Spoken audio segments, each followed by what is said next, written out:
Jetzt, wenn wir dieses Gedankengut Kain, Agora, se nós perseguirmos a mentalidade de Caim através da história, tem que haver algum clímax na história, e eu posso muito bem imaginar que o ponto alto, absoluto, der absolute Höhepunkt. tem que ter sido na época de Cristo. Porque aqui Satanás, pela primeira vez durante seu domínio, teve a oportunidade Die Gelegenheit, de atacar o Filho de Deus diretamente anzugreifen. com o seu sistema. System. Então, se nós queremos entender os pensamentos Verstehen wollen, oder wie e como pensam os descendentes de Caim até o fim do tempo, der Zeit, e como eles agem e o que farão, handeln und was sie tun werden, então o tempo de Cristo é o melhor tempo para ser analisado e enxergar aí as nuances. zu studieren. E, naturalmente, Die Gedanken a mente ou a mentalidade de Herodes ist die é a maturidade absoluta de todo esse processo. von diesem ganzen Prozess. Also, Então, wie hat como que Herodes pensava Herodes? O que fez Herodes gemacht, para um confirmar o seine seu Herrschaft zu poderio? bestätigen? Wie Como que ele hat reinou? regiert? Und was Quais foram war sein seus pensamentos? Denn das war Porque esse foi aquele que derjenige, Satanás der usou Satan diretamente direkt gebrauchte, para um atacar o Gottes Filho de Deus. anzugreifen. Also Ou diese seja, essa história é fascinante. Em Erstens primeiro war lugar, es foi natürlich Herodes o Grande, der lebte que zur viveu por Zeit, ocasião do nascimento de geboren Cristo. wurde. Wir wussten Nós nicht sabemos o genau, que ele was er fez, gemacht hat. Aber mas quais was foram waren as seine suas Eigenschaften? propriedades? Die Geschichte A história lehrt nos uns, conta que er ele wurde foi descrito beschrieben como als um ein insano, Wahnsinniger, der seine que assassinou eigene sua própria Familie família und e sehr muitos viele rabis. Rabbis ermordete. Also Ou war seja, ele era gegen contra o povo de Gottes Deus. Volk. Und die guten Aqueles que ainda eram fiéis a Deus. diejenigen, die noch zu Esse Gott eles, em grande hat medida, er zum destruiu. großen Teil vernichtet. Also zur Zeit No tempo de Christi, Cristo, als quando ele Christus nasceu, geboren wurde, da ele já hatte tinha schon aniquilado os die melhores Besten entre o povo de Deus. unter dem Volk Gottes ausgerottet. Und was E o que übrig sobrou blieb, war foram nur só das, aqueles was que lhe ihm eram untertan submissos. war. Also hat Ou die seja, ele Rabbis matou os ermordet. rabis Als bösartiges como gênio do Gericht mal da der nação judaica, israelischen Nation. Zu jedem pronto Verbrechen para qualquer bereit crime und seine para maßlosen satisfazer sua ambição Ehrgeiz desmedida. befriedigen. Er war Ele era um instrumento Werkzeug in der na Hand mão de Satans. Satanás. Und E als como o maior construtor großartigster da história da Bauherr nação in judaica, der jüdischen Geschichte. outra Wiederum, vez, Caim construiu uma cidade. Enoque morou nas cidades. Nimrod foi o grande construtor das cidades. Aqui temos a mesma coisa, a mesma maneira de proceder. Ele é conhecido por seus edifícios monumentais em toda a Judéia, entre eles a expansão do templo em Jerusalém, ou seja, ele tem uma aparência de piedade. Interessante. Ele constrói o templo herodiano, o porto de Cesareia, a fortaleza de Massada e o Heródio. Detalhes importantes de sua vida se encontram nas obras do historiador romano judaico Joséfo, do primeiro século. O que ele escreve? Ele escreve que a dinastia dos Herodes foi uma dinastia judaica, de origem idumeia, edomita. Fascinante. Ele era um prosélito, um convertido dos edomitas. Ou seja, ele professava a fé judaica, mas ele não era um judeu. Ela começou com Herodes o Grande, que conseguiu se assentar no trono judaico com o apoio dos romanos e que deu cabo do reino dos Asmoneus, que durou mais de 100 anos. O seu reino subsistiu até sua morte, 4 anos antes de Cristo. Nós sabemos que o calendário que temos atualmente não é muito correto e que Jesus nasceu no fim de sua vida aqui. E foi então repartido entre seus 4 filhos, a tetrarquia, que durou aproximadamente 10 anos. A maioria desses reinos, incluindo a Judéia propriamente dita, foi incorporada em 6 depois de Cristo a província de Judéia, apesar de haver um reino herodiano restrito. Ou seja, foi transferida a seus filhos, que também eram Herodes, e finalmente Jesus Cristo também teve que comparecer perante um Herodes assim. Mas o caráter do pai foi transferido aos filhos. Tais edomitas judaizados não eram reconhecidos como judeus pela tradição farisaica dominante. Herodes pode até ter se considerado um adepto da fé judaica, mas os judeus conscienciosos e nacionalistas da Judéia não o reconheceram como judeu. Agora, se nós olhamos para isso com um olho tipológico, fica ainda mais interessante. Ou seja, Herodes é um judeu. Mas ele não é um judeu de verdade, ele na verdade é um edomita, que abraçou a fé judaica. Se nós transferirmos isso para o nosso tempo, poderíamos dizer que hoje há muitos cristãos que se denominam cristãos e que confessam a Cristo, mas que na realidade não são cristãos, que não se adequam ao cristianismo e às suas práticas. Não guardam os mandamentos de Deus. Eles têm uma aparência de piedade, mas não têm o seu poder. Eles são sua própria lei. Assim como eles querem viver, continuarão vivendo. Isso nós temos hoje da mesma forma como naquele tempo. Como apoiador fiel de Hircano II, Antipatros nomeou a Herodes a governador da Galileia. Agora temos esse conflito. Agora chegamos cada vez mais perto a esse conflito entre Cristo e Satanás. 2 anos depois, o neto de Hircano, Antígono, usurpou-lhe o trono com a ajuda dos partos. Herodes fugiu para Roma e pediu, por favor, Roma, me ajudem a conseguir voltar ao trono. Ali o Senado romano o coroa rei dos judeus.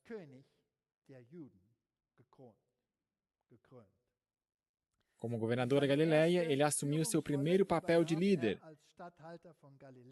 Essa posição lhe foi concedida por seu pai Antípatro. Desde cedo, Herodes evidenciou sua brutalidade. Aqui outra vez temos uma característica. Ao massacrar sem piedade uma revolta na Galileia. Quando em 40 a.C. os partos fazem sua invasão, ele deixa Jerusalém. Aqui temos o livro de história que confirma que ele vai para Roma. Esse é o primeiro Herodes. Ele se torna rei dos hebreus, volta, sobe ao trono e se torna o rei sobre a Judéia. Mas os verdadeiros judeus não o reconhecem como tal. Tipologicamente, no fim, existem cristãos verdadeiros que não reconhecem os falsos seguidores de Cristo. Mateus 2,18. Em Ramá se ouviu uma voz, lamentação, choro e grande pranto. Raquel chorando seus filhos e não quer ser consolada, porque já não existem. Portanto, o primeiro Herodes destrói as criancinhas para que, se possível, também destruísse a Cristo. Moisés e Ciro, os dois tipos de Cristo, passaram pela mesma experiência. As criancinhas tiveram que ser destruídas para que não vivessem. Mas Deus também está no jogo. E agora que o negócio fica interessante. Aqui nós temos o templo herodiano, ou seja, Herodes é um grande construtor. Ele tem a forma de piedade, ele se autodenomina um judeu, ele adora o Deus dos judeus, ele se empenha pelo templo. E ele faz melhorias no templo. Mas agora que fica interessante. Herodes era da opinião que precisava fixar uma águia romana gigantesca na entrada principal. Aqui, uma águia romana gigante na entrada principal do templo. Agora, a quem que esse templo é dedicado? Jeová ou Roma? O templo não é dedicado somente ao Deus dos judeus, mas ele é submetido ao sistema de Roma. E claro, os judeus piedosos consideram isso um sacrilégio. 2 professores e um grupo de alunos da Torá quebraram esse símbolo de paganismo e opressão. Eles vão lá e destroem essa águia romana. E a consequência? Herodes os caçou e os trouxe em cadeias à sua residência em Jericó, onde foram queimados vivos. Herodes então se assegurou que a operação do templo nunca mais fosse interrompida por um incidente assim.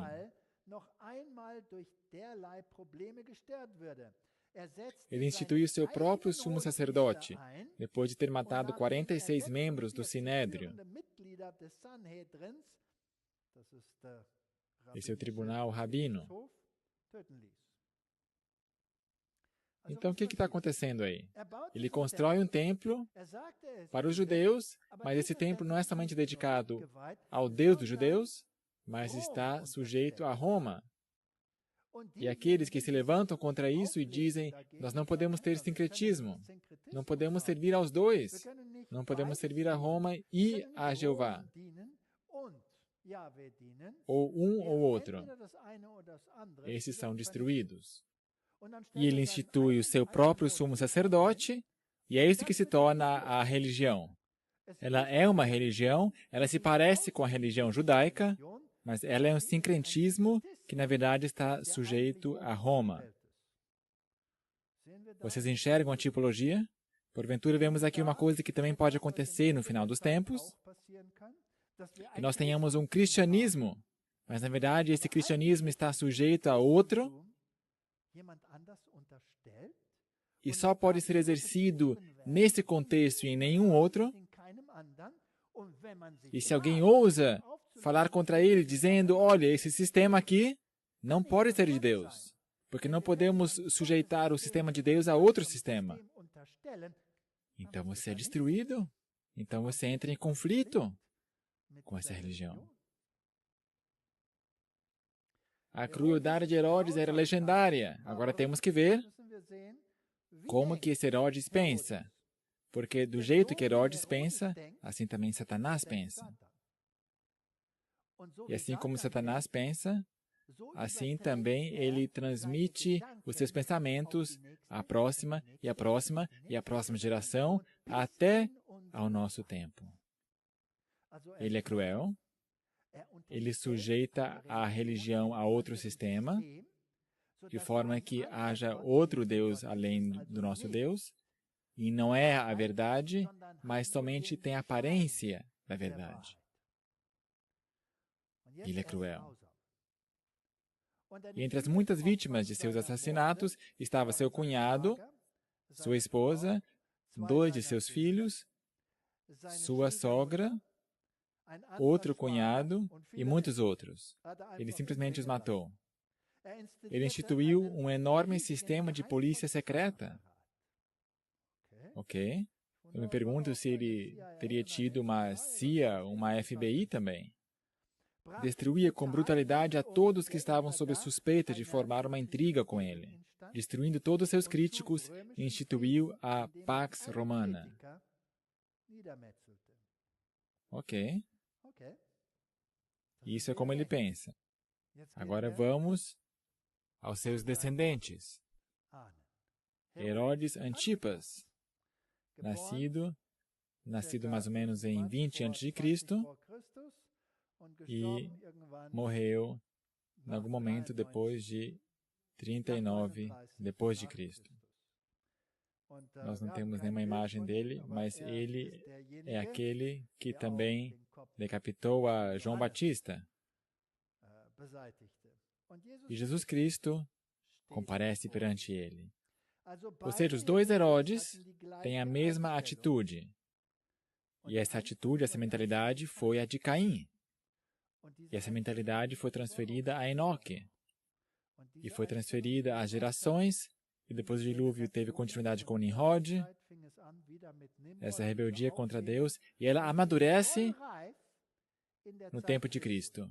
Portanto, autoridade absoluta, brutalidade absoluta, tortura sempre faz parte, assim como tivemos com os assírios, assim como as gerações subsequentes também tiveram, os romanos, e quando amadureceu, Deus interveio.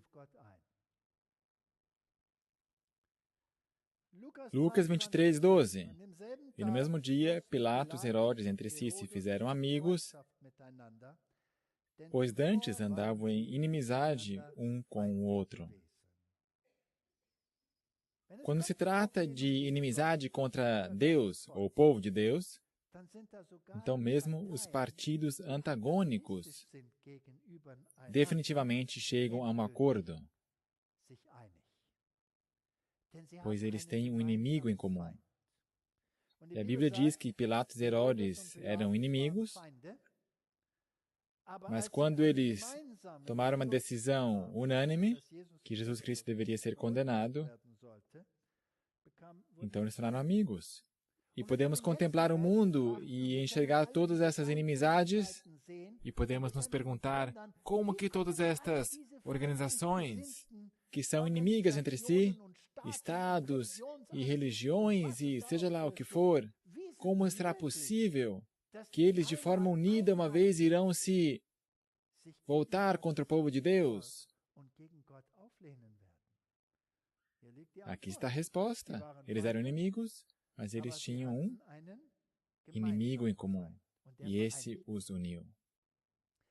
E viu-se outro sinal no céu, e eis que era um grande dragão vermelho, que tinha 7 cabeças e 10 chifres, e sobre as suas cabeças 7 diademas.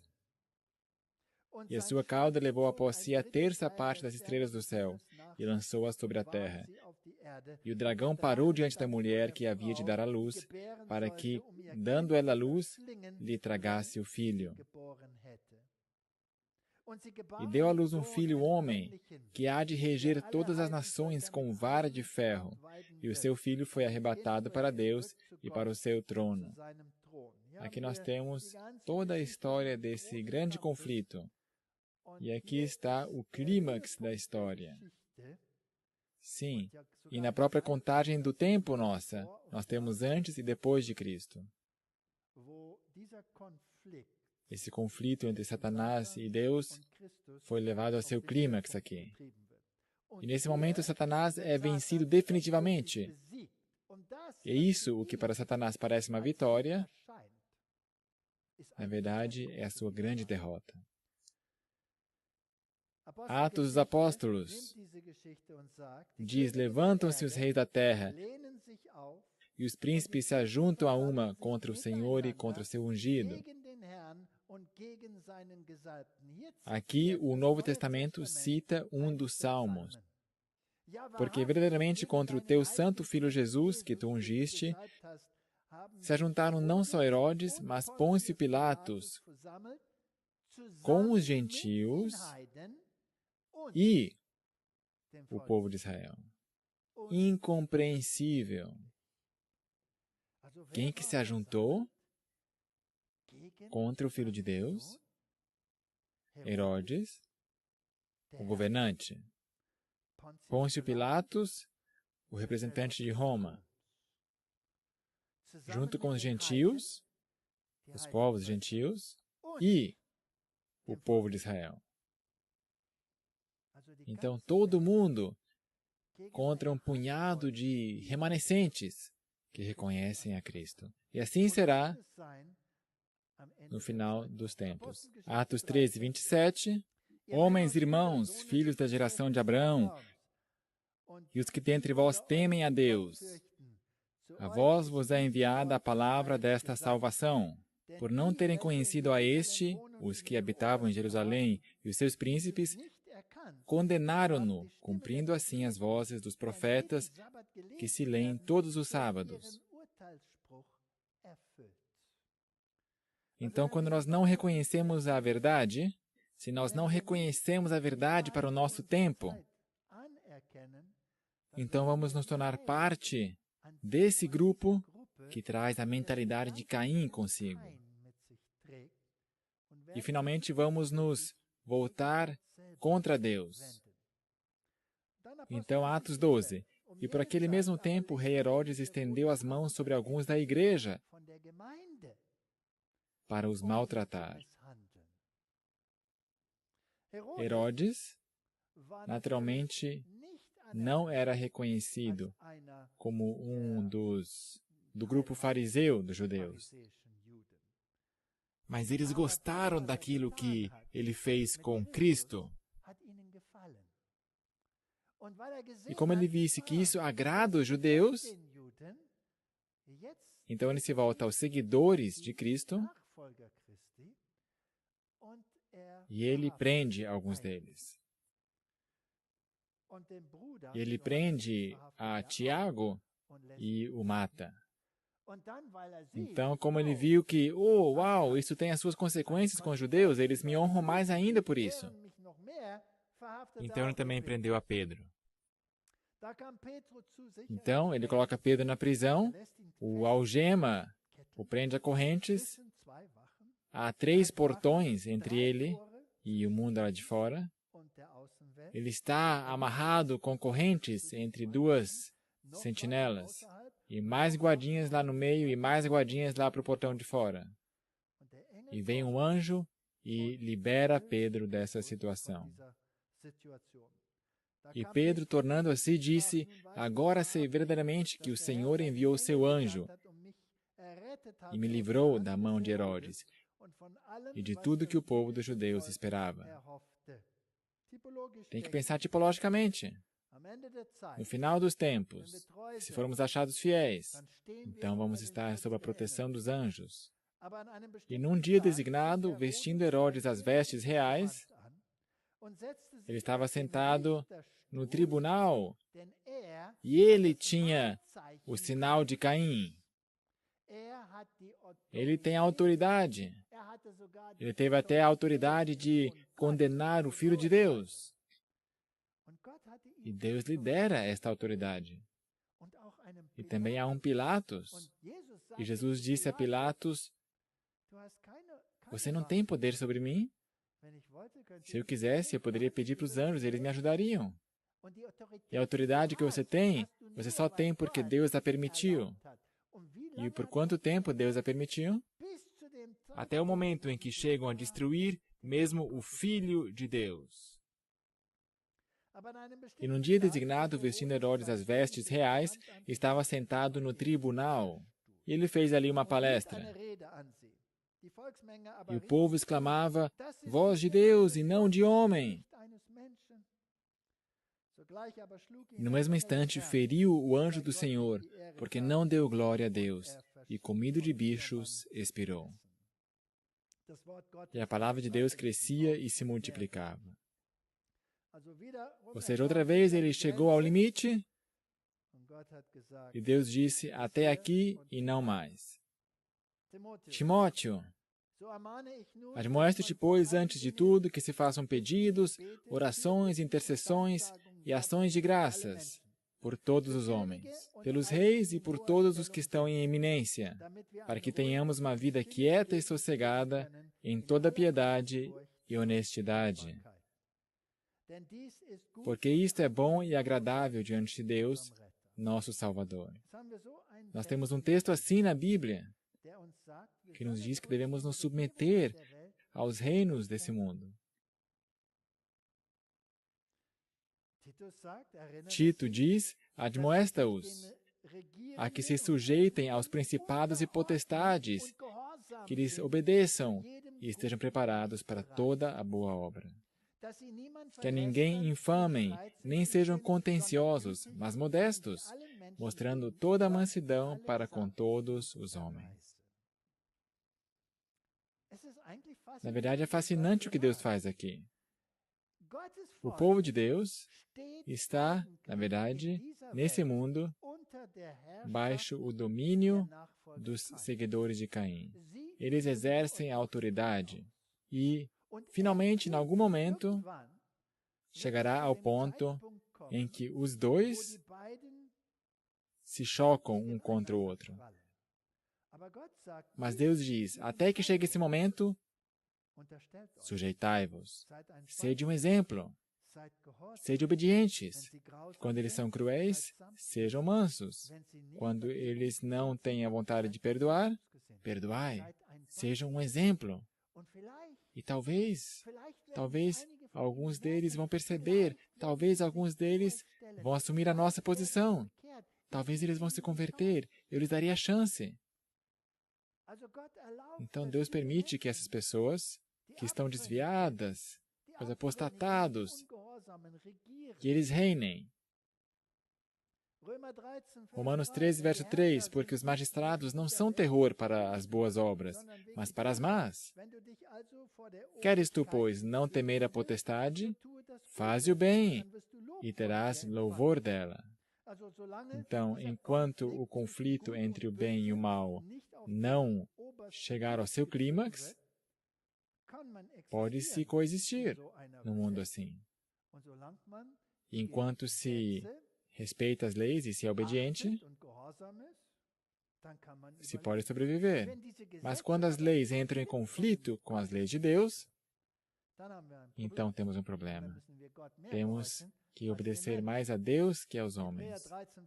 Hebreus 13, verso 6. E assim, com confiança, ousemos dizer, o Senhor é meu ajudador, e não temerei o que me possa fazer o homem. Esta situação, na verdade, é permitida por Deus para os dois lados. Por um lado, para que eles possam ver um exemplo daqueles que temem a Deus. Um exemplo de mansidão, de bondade e todas as virtudes cristãs, para que se convertam. E nas situações críticas, tem o objetivo de formar no povo de Deus um senso de dependência, sem o qual não podemos existir. Dependência total e absoluta de Deus.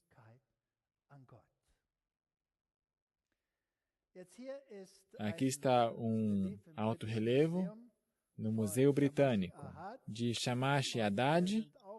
E aqui também aparecem alguns símbolos, entre outros, naturalmente. Aqui a cruz que ele leva no seu colar, porque esses símbolos, nós já lemos, são usados nos grêmios secretos para propagar a sua ideologia. Aí também temos a tríplice coroa, que também está sobre a cabeça de Ishtar. E aqui também o símbolo de Anu, que o deus Marduk carregou. Aqui nós temos a rosa cruz, que simboliza três coisas. Isso, de novo, é maçonaria. Aqui está o símbolo para a rosa cruz. A imutabilidade e a bondade de Deus. Esse é um dos pontos com os quais concordamos. A imortalidade da alma. Aqui temos um problema, porque a Bíblia diz que somente Deus tem imortalidade. E a derradeira derrota e aniquilação do mal, da falsidade e sofrimento por um Salvador, o Messias, que virá, se é que ele não já veio. Bem, isso já nos mostra a ideologia deles. Porque nós já sabemos que o bom é chamado de mal e o mal de bom. E, naturalmente, o ensino está de ponta cabeça. Nós temos aqui uma rebeldia contra Deus. Fé em Deus, na humanidade e em si mesmo. Interessante.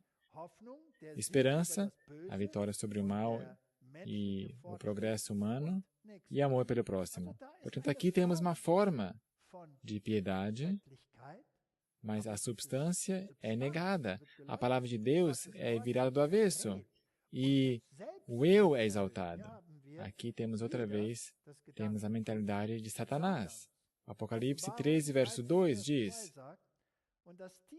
E a besta que vi era semelhante ao leopardo, e os seus pés como os de urso, e a sua boca como a de leão. E o dragão deu-lhe o seu poder e o seu trono e grande poderio.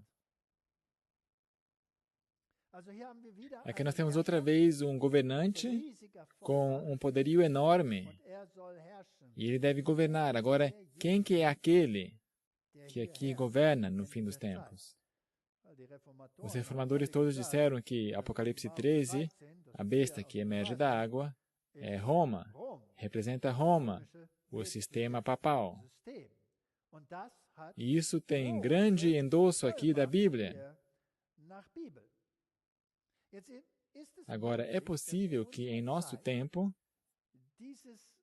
esse sistema ideológico, que já começou com Caim, finalmente leve à morte dos filhos de Deus, ou a esse conflito entre Deus e os descendentes do dragão.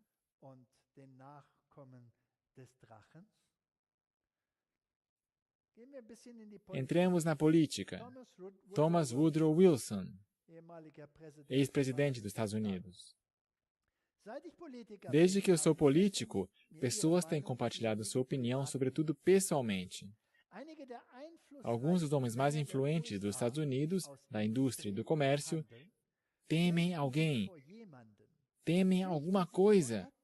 Eles sabem que em algum lugar existe um poder que está tão organizado, é tão sutil, tão vigilante, tão intrincado,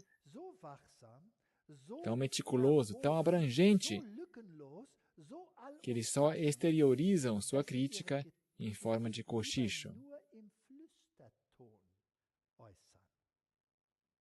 Aqui nós temos um presidente dos Estados Unidos que diz que nos bastidores existe um poder e por isso é melhor só falar em tom de cochicho.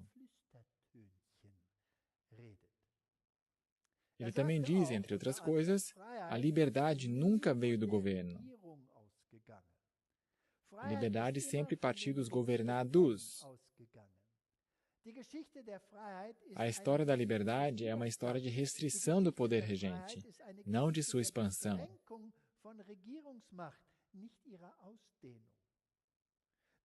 Porque se nós damos poder absoluto a governantes,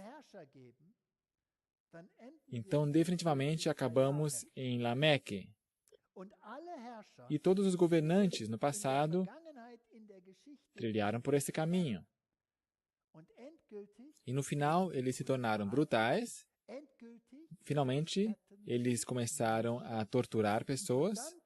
Então, chegaram ao ponto em que Deus disse, basta, não mais que isso. E se todos os governos no passado foram por esse caminho, quão avançado será que nós não já estamos hoje em dia nesse caminho? Os Cavaleiros de Malta, ou os Templários, e o Papado. Aqui nós temos o comandante dos Cavaleiros de Malta, o Sr. Matthew Festing, ele faz parte da nobreza, e Adolfo Nicolás, um sacerdote espanhol, que é o superintendente dos jesuítas, organizações poderosas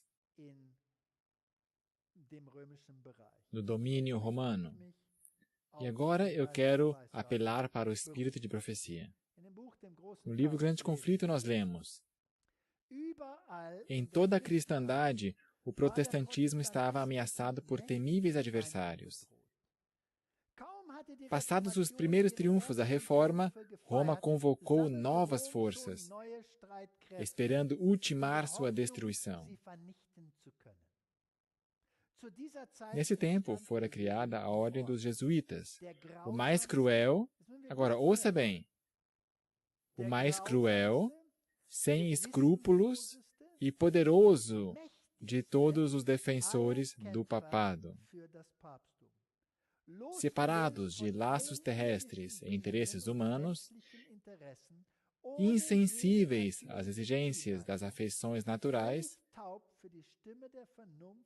tendo inteiramente silenciadas a razão e a consciência, não conheciam regras, nem restrições, além das da própria ordem. e nenhum outro dever a não ser o de estender o seu poderio.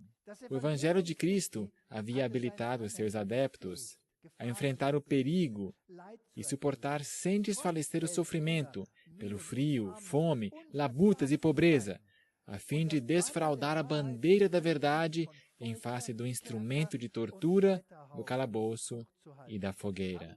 Temos nós organizações que se tornam brutais? Sim. Temos aqui organizações que estão dispostas a torturar? Sim. Deu Deus algum basta já? Sim, 1798. Mas apesar disso, continuemos lendo. Para combater estas forças, o jesuitismo inspirou seus seguidores com um fanatismo que os habilitava a suportar semelhantes perigos e opor ao poder da verdade todas as armas do engano. Não havia para eles crime grande demais para cometer, nenhum engano demasiado vil para praticar, disfarce algum por demais difícil para assumir. Votados à pobreza e humildade perpétuas,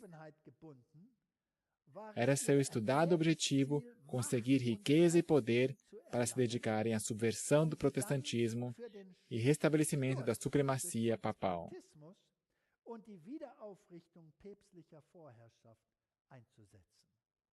Esse foi o alvo dos jesuítas. E hoje nós vivemos em um tempo no qual um papa jesuíta está na frente em Roma. E a humanidade acredita estar vivendo um cristianismo que há tempo já não existe. Herodes também construiu o templo. Mas esse templo estava sujeito a Roma. E a águia romana estava lá na entrada. E ai, se verdadeiros soldados de Deus quisessem afirmar que isso era sincretismo, eles eram caçados, torturados e destruídos. Nós sabemos da história da Reforma que a Inquisição praticou torturas. Os aparelhos estão por todo lugar. Até aqui, em Nürnberg, alguns deles foram fotografados. As prensas de dedão, as máquinas terríveis que rasgavam as pessoas em pedaços e com grandes pedras. Então, também, claro, o espetar as pessoas, os fogos que queimavam, as dores terríveis infligidas às pessoas. Mas para fora, o rosto desta ordem é o cristianismo, e a bondade, e a misericórdia. Adolfo Nicolás, o general atual dos jesuítas, e agora um papa jesuíta. E o interessante é que, pela primeira vez na história, nós temos 2 papas e temos 2 generais da ordem dos jesuítas. Isso nunca aconteceu. É sem precedentes. E, no dia 13/3 de 2013, o formato de data exibido pelo Vaticano, às 7h06 da tarde, no horário local, que também produz a soma 13. E no ocultismo, é um fato que a numerologia é muito importante. Se nós consideramos todos esses números aqui, é fascinante. Se tem algum significado, isso é de menos importância, mas só digo que é fascinante. Soma aí os dígitos de 13/3 de 2013. 1 mais 3 mais 3 mais 2 mais 0 mais 1 mais 3, total de 13. O horário exato quando foi divulgado que ele seria o novo Papa, 7/06. Some isso, 13. Foi aí que a Igreja Católica divulgou o seu novo Papa. E, naturalmente, podemos dar continuidade.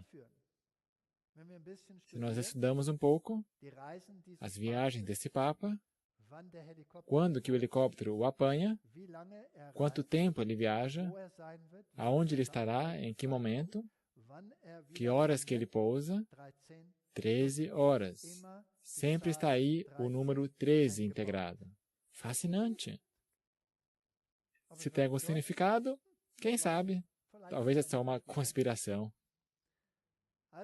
Então, os jesuítas e o Papa, no tempo de hoje, quem que é o herdeiro?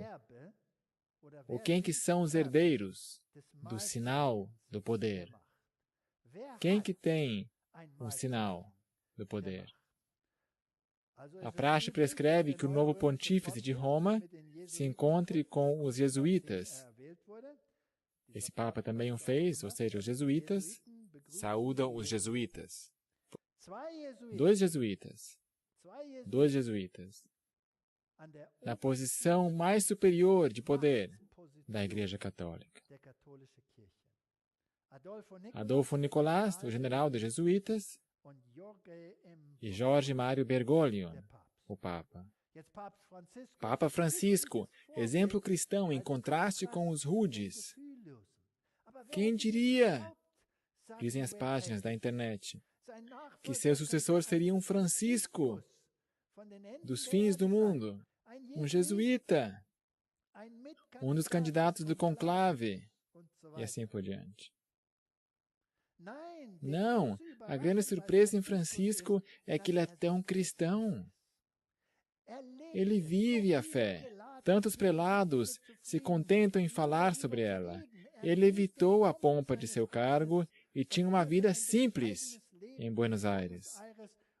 Aqui ele é exibido como o exemplo, o modelo para o cristianismo. Ele beija as crianças. Ele anda num carro pequeno. E assim por diante. Mas quando nós olhamos um pouco mais de perto, me parece que ele ainda está com a calça preta debaixo de seu vestido. Ele beija os pés. Ele é humilde. Todas essas coisas. Voltemos ao espírito de profecia. Grande conflito. Quando apareciam como membros de sua ordem, ostentavam santidade, visitando prisões e hospitais, cuidando dos doentes e pobres, professando haver renunciado ao mundo e levando o nome sagrado de Jesus, que andou fazendo o bem. Mas sob esse irrepreensível exterior, ocultavam-se frequentemente os mais criminosos e mortais propósitos. Era princípio fundamental da ordem que os fins justificam os meios. Por esse código, a mentira, o roubo, o perjúrio, o assassínio não somente eram perdoáveis, mas recomendáveis quando serviam aos interesses da Igreja.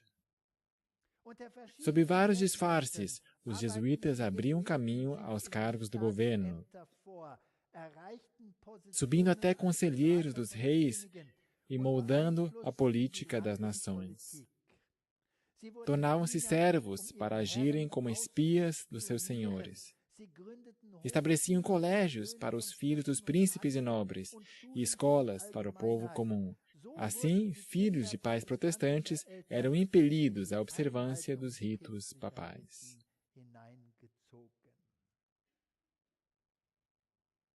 Será que Caim melhorou com o passar do tempo? Ou será que foi de mal a pior? O que é que a história nos ensina?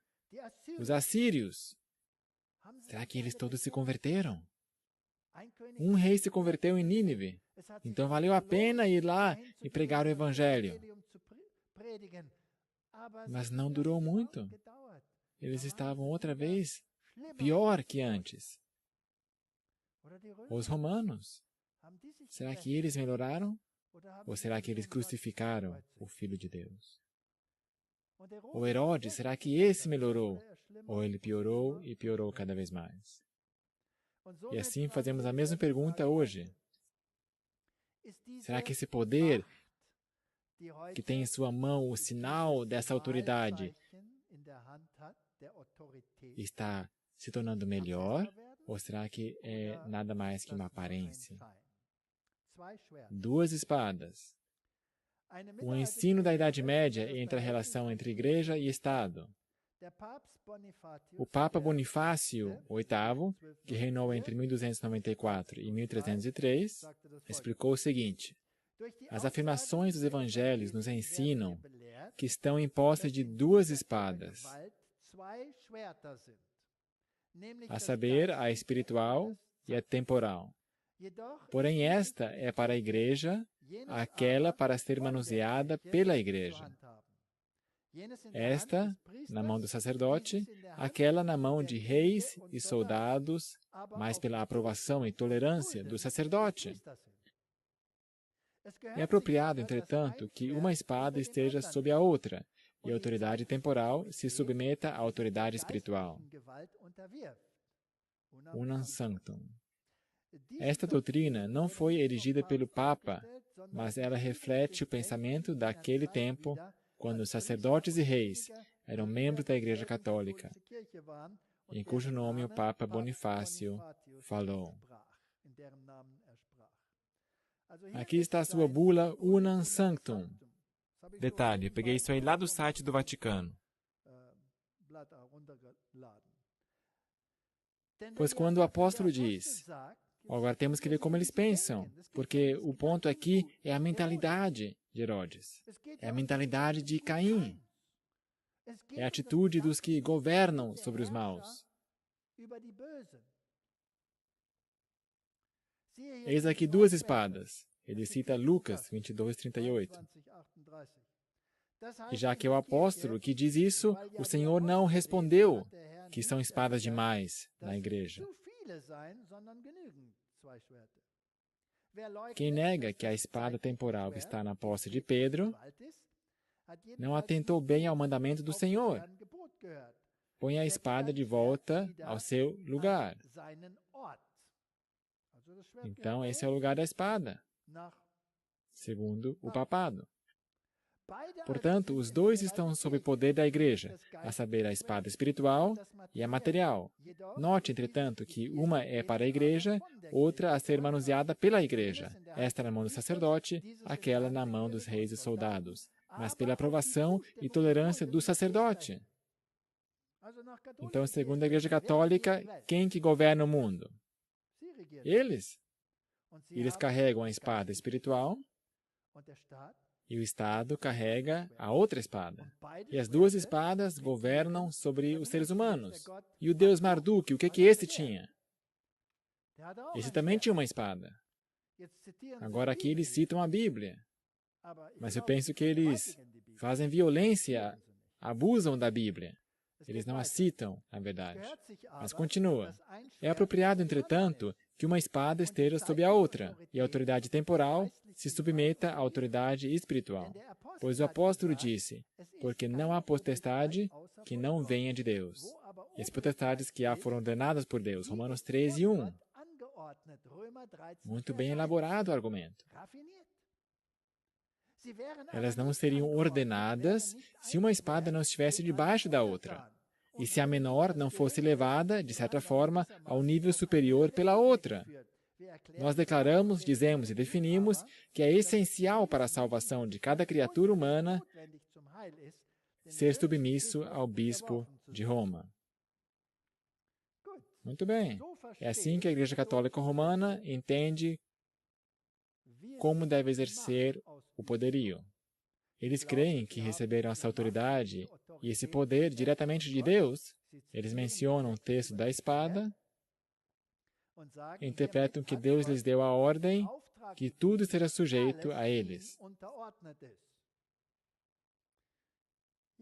Sim, Deus deu a Caim um sinal.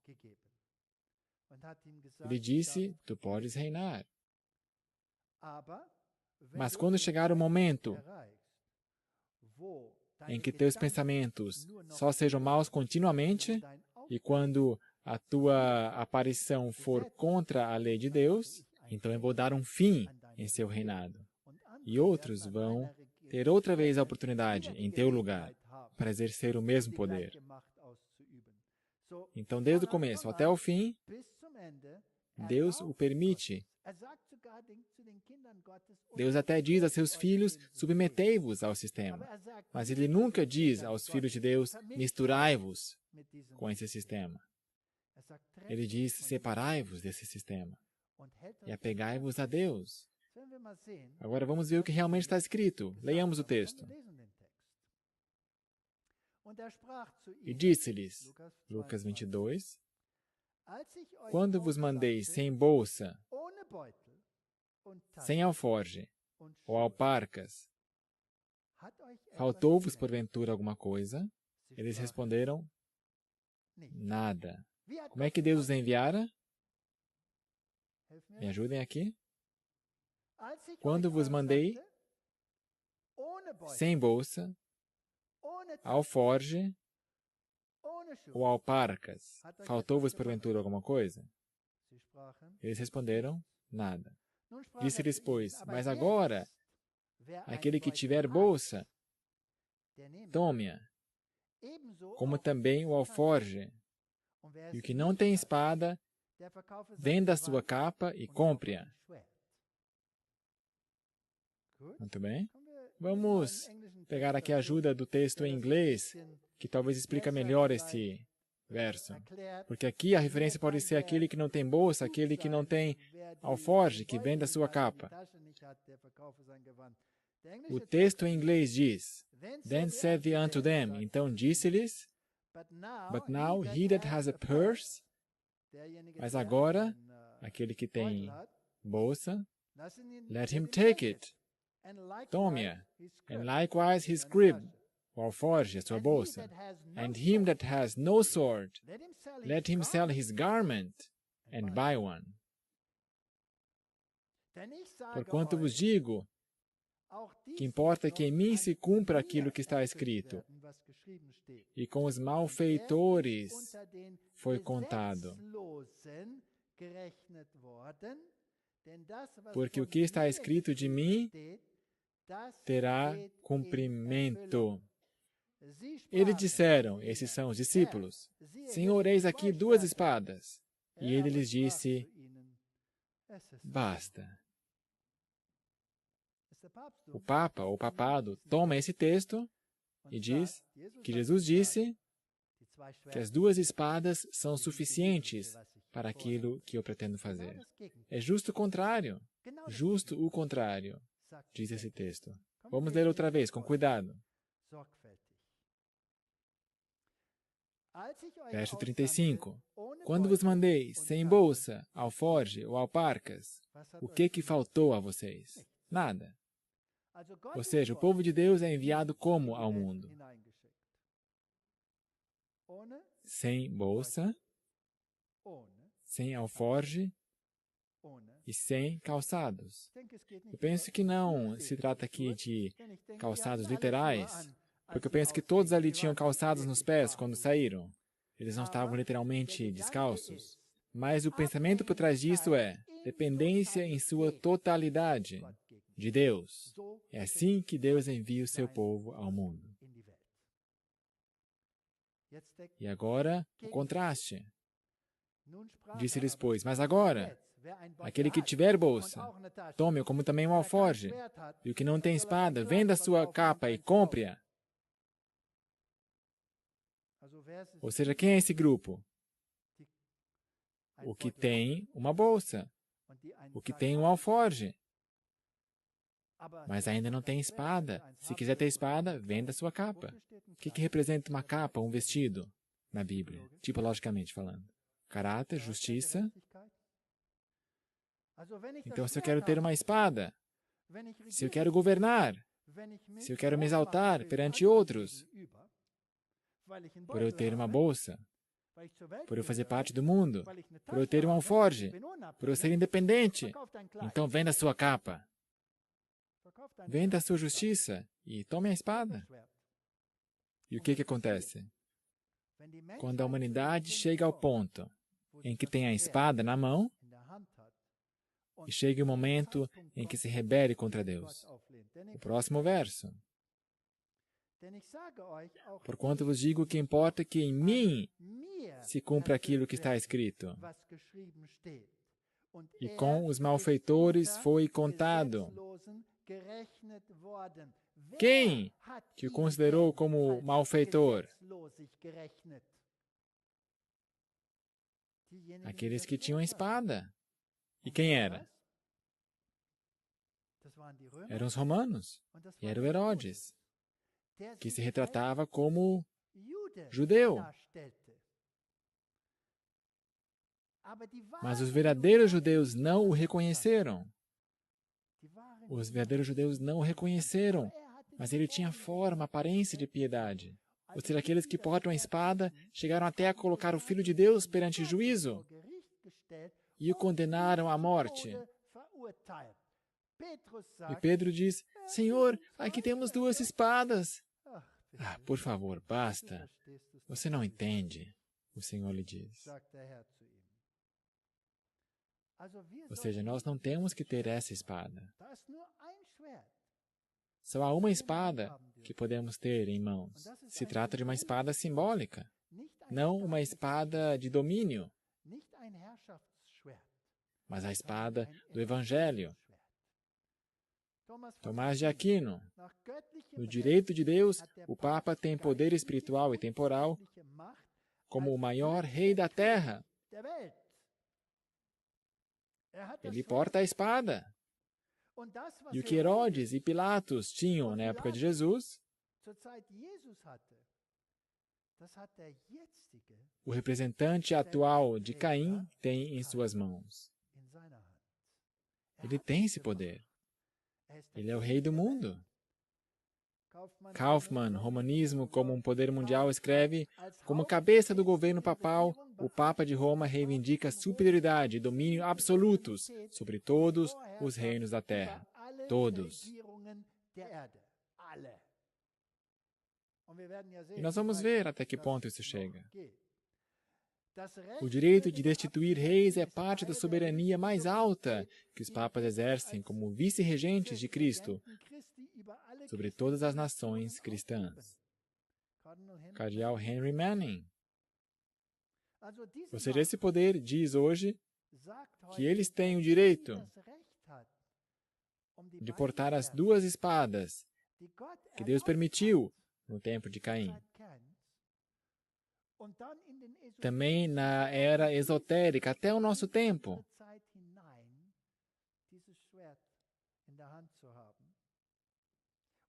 E cada vez veio conflito com o povo de Deus e, no fim das contas, com o próprio Cristo. E nós estamos agora a caminho do último conflito. E se nós não compreendemos a história, se nós não entendemos a mentalidade, o pensar de Caim, então também não compreenderemos os eventos finais. Na próxima palestra, nós vamos dar uma olhada exatamente como são as relações e como esta organização, este poder de Anu e Marduk irão usar esta marca do poder para se voltar definitivamente contra Cristo e o seu povo. Então, como Caim, se fosse possível, matar o Abel antitípico. Que Deus nos abençoe a estudarmos esses temas. Muito obrigado.